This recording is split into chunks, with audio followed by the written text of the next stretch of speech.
Salve galera, tudo bem com vocês? Estamos aqui mais uma vez para mais uma aula sensacional, para mais uma aula maravilhinda, para mais uma aula tchutchuquinha do conteúdo mais gostoso, do conteúdo mais delicinha que existe nesse planeta, que é o conteúdo de biologia. Hoje o tema da nossa aula vai ser sobre ecologia de populações. O que quer dizer quando eu falo ecologia de populações? O que você deve vir à sua cabeça quando eu trago essa expressão? O estudo da ecologia das populações consiste em eu verificar se um determinado grupo de uma determinada espécie, porque é isso que é uma população, está ou não em harmonia com o ambiente. Estudo de ecologia de populações é uma ferramenta que me permite avaliar o quão bem ou não uma determinada população está num ambiente. Essa que é a ideia da ecologia das populações. Quando a gente vai discutir ecologia de populações, normalmente a gente trata de duas grandes características. A primeira, a densidade, e eu vou explicar para vocês o que é densidade aqui nesse quadro. A segunda é a ideia de potencial biótico. E no potencial biótico a gente vai levar em consideração, como o nome sugere, as várias características envolvidas no desenvolvimento de uma determinada população. Mas isso a gente vai discutir com calma no nosso próximo quadro. Aqui agora nós vamos falar sobre densidade. O conceito de densidade, com certeza vocês conhecem de outras disciplinas. Na química, na física, ou até mesmo pensando em densidade populacional, na aula de geografia, não é mesmo? Dito essas questões todas, a gente também traz o conceito de densidade populacional aqui dentro da biologia. Claro, né, gente, que biologia, vamos falar a verdade, né, é tudo, né? E aí a gente consegue discutir esses temas de outras disciplinas aqui dentro. A ideia da densidade vocês já devem conhecer, né? Eu pego um número de uma determinada estrutura, nesse caso de organismos, de seres vivos, e eu vou dividir isso para uma determinada área ou volume. Quero frisar, chamar a atenção aqui para a ideia de volume, que quando é que nós vamos usar volume dentro da ecologia das populações? Quando eu estiver discutindo, por exemplo, populações aquáticas. Falar sobre área dentro de uma perspectiva de espécies que vivem em corpos d'água, num ambiente tridimensional, não faz muito sentido. Então a gente acaba trazendo a noção de volume. Uma coisa notória é a seguinte: eu vou conseguir, a partir desse cálculo matemático, ter uma noção do quão denso ou não é a minha população. E por que eu estou interessado em saber isso? Por que eu devo me preocupar em saber sobre densidade populacional?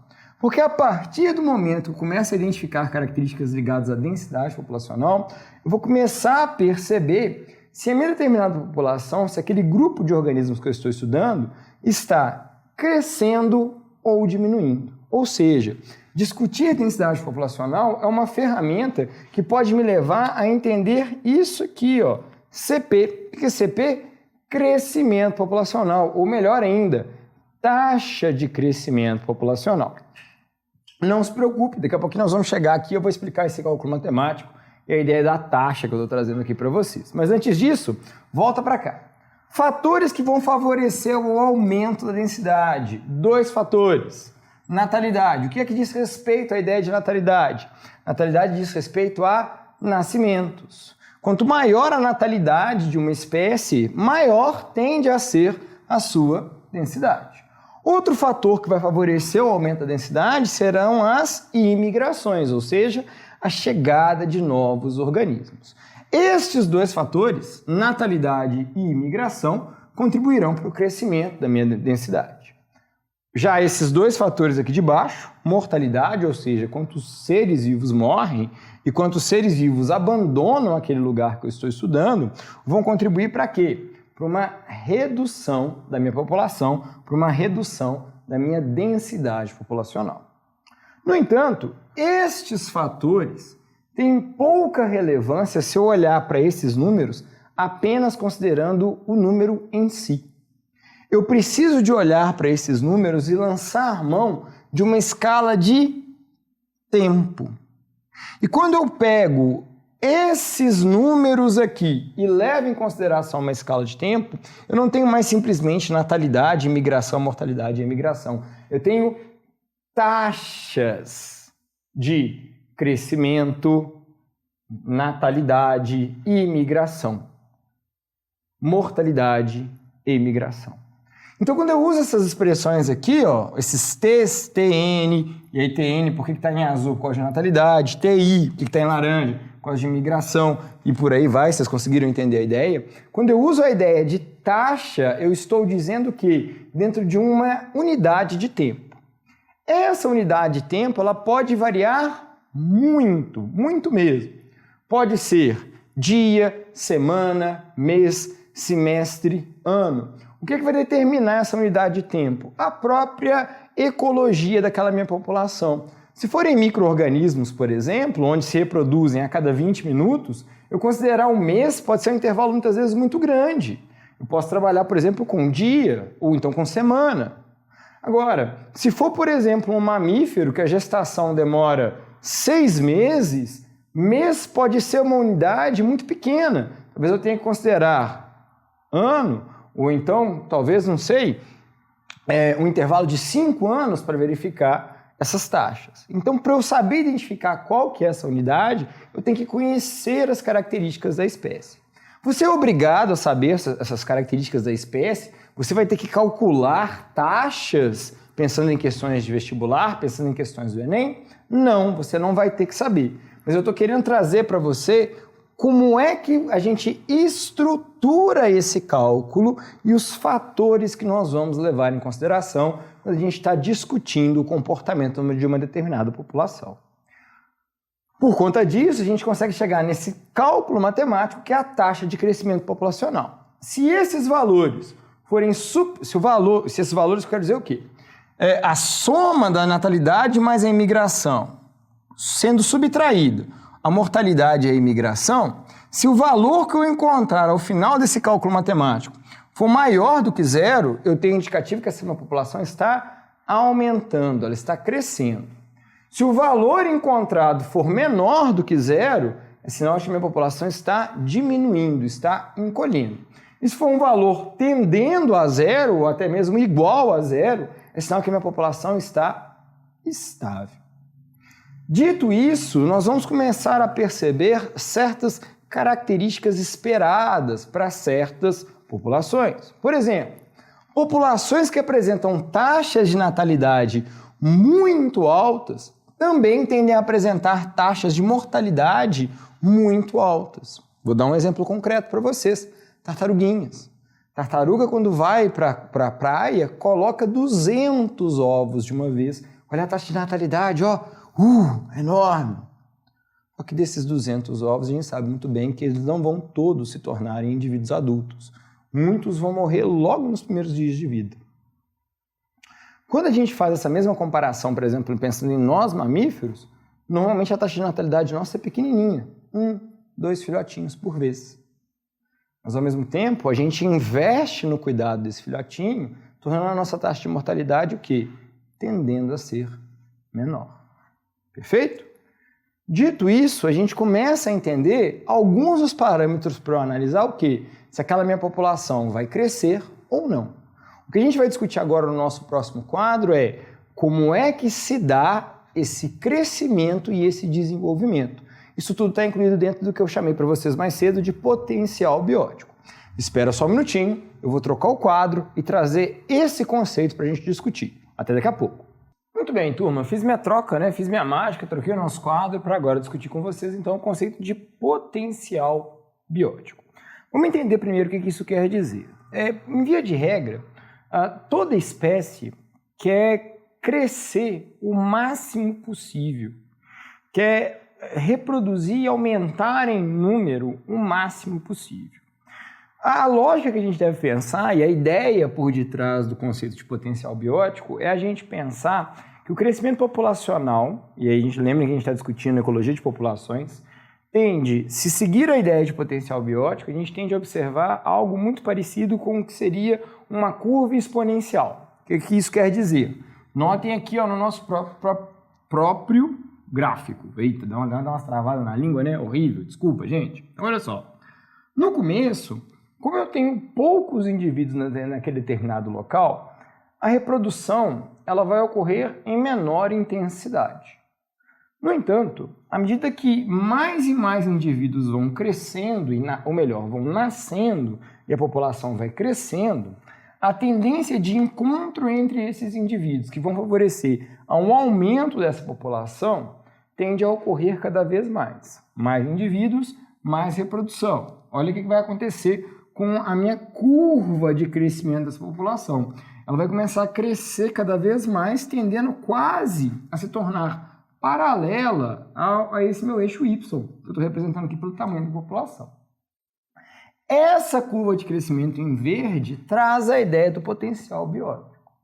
No entanto, se as populações que existem no ambiente realmente crescerem seguindo a sua curva de potencial biótico, o que nos espera? O que nos espera é o desequilíbrio ambiental.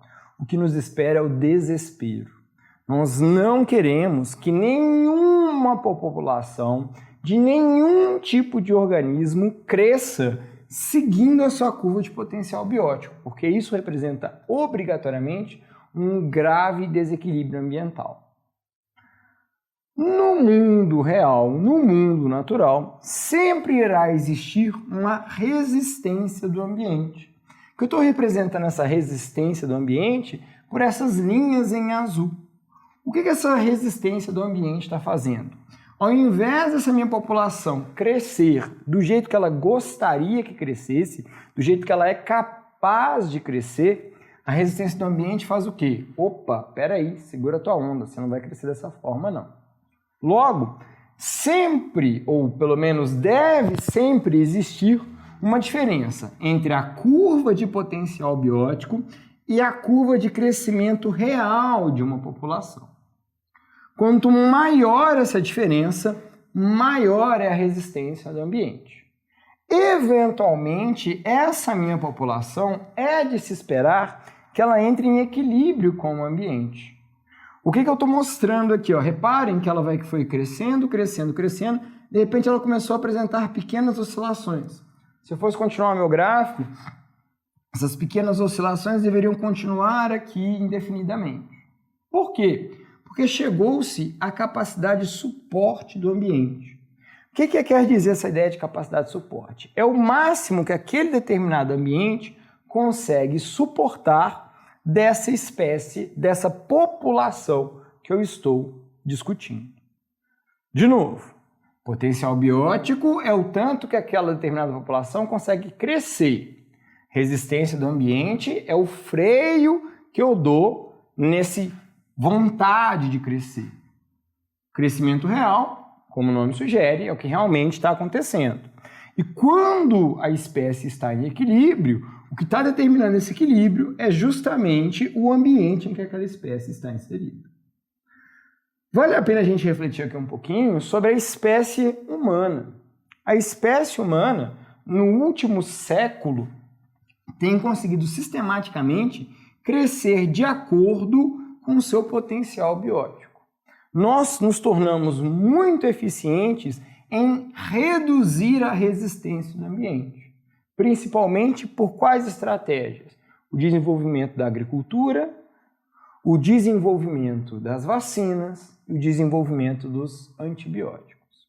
Essas três características da espécie humana, e aí logo o que a gente está falando essencialmente é o desenvolvimento da tecnologia, fez com que a resistência do ambiente se tornasse cada vez menor sobre nós, fazendo com que a nossa população crescesse muito seguindo o seu potencial biótico. Eu provo isso para vocês. No início do século passado, no início do século XX, a população humana girava em torno dos 2 bilhões de indivíduos. Hoje, no século XXI, a população humana gira em torno de mais de 7 bilhões de indivíduos. No intervalo de um pouco mais de 100 anos, a gente conseguiu basicamente triplicar a população. E muito provavelmente nos próximos anos nós vamos quadruplicar.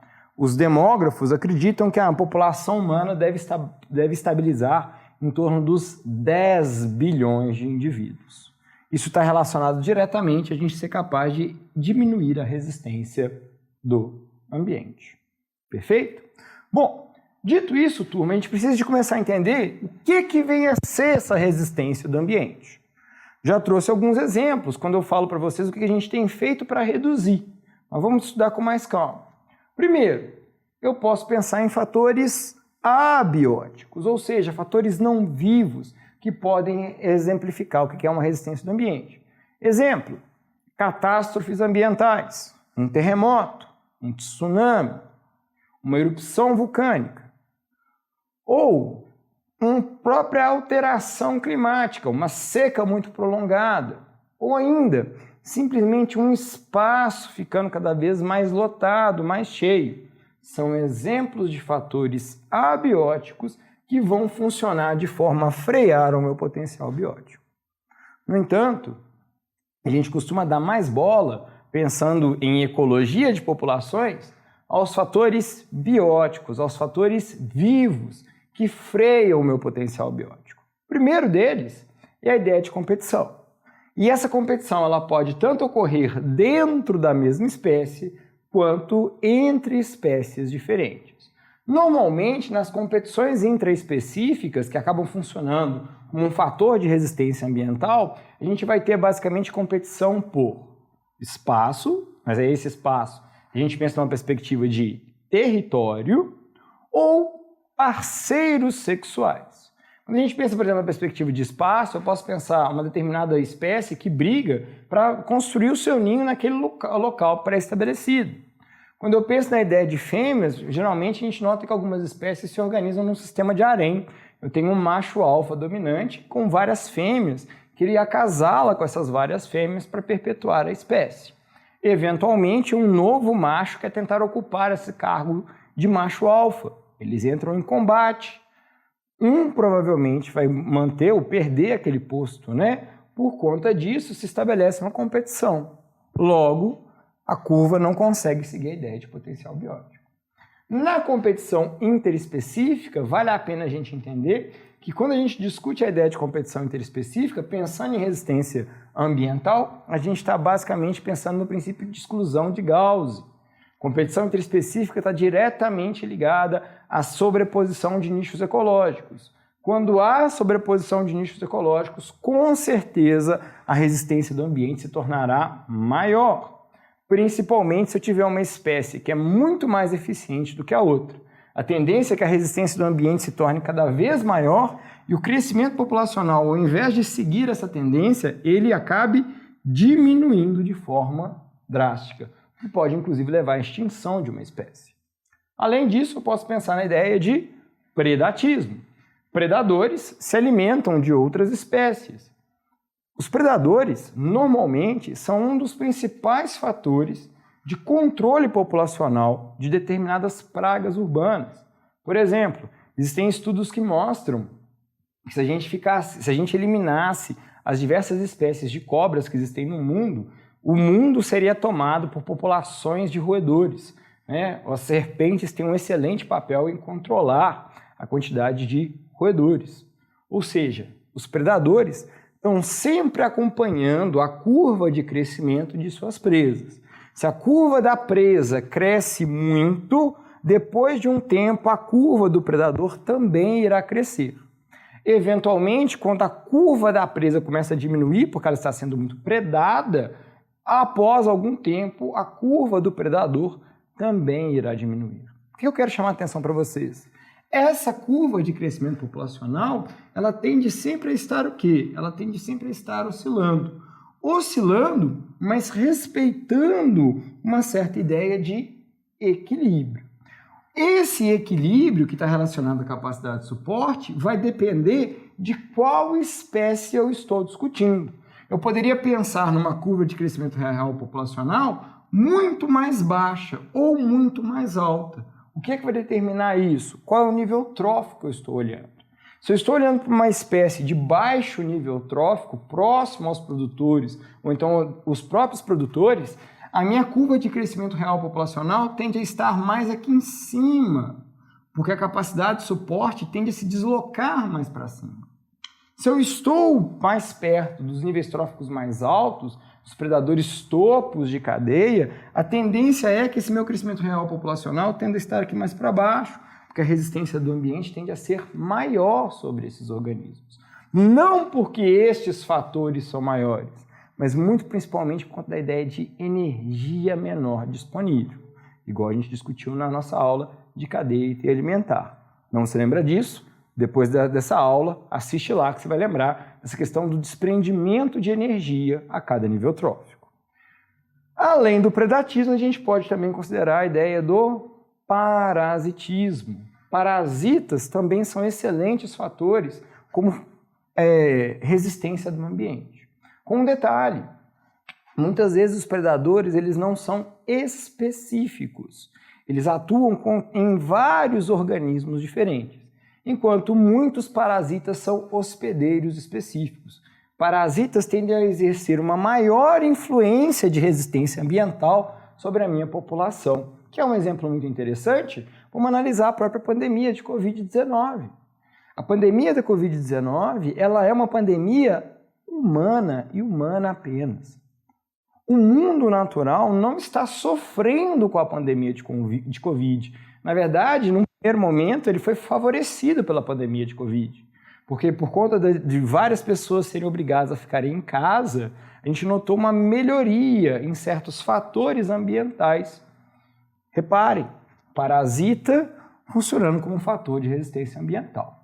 Quero rapidamente promover uma rápida reflexão com vocês aqui, meus caros. Quando eu trago essa ideia, por favor, não pensem em políticas higienistas, em políticas eugenistas, de eliminação de indivíduos mais fracos. Não, isso nunca deu certo na espécie humana e nunca dará.